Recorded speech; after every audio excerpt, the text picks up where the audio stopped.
Hamıya salam. Salam. Bugün yanımda kim var görəsən? Kim var? Meryem. Özünü təqdim elə görək. Beyva Meryem. Meryem Kuşow.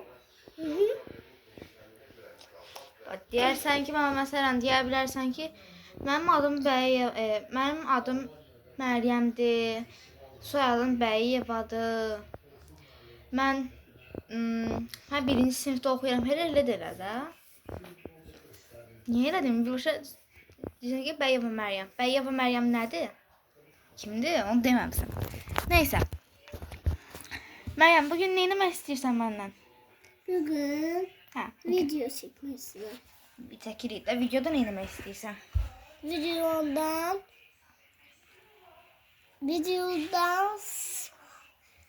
Videodan sonra Chrome çekmek istiyorum. Video. Yox, Nə? Soruşam ki, videoda nə etmək istəyirsən?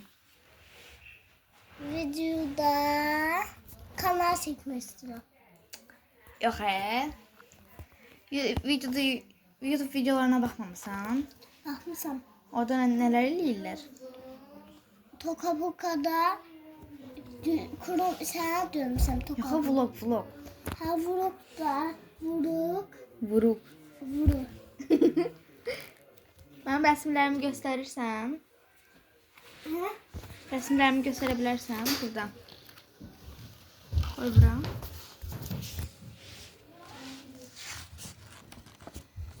Başa sal görək nədir bu? Bunlar sevdim. Burada kayıp var. Biri sevinmek. Ay.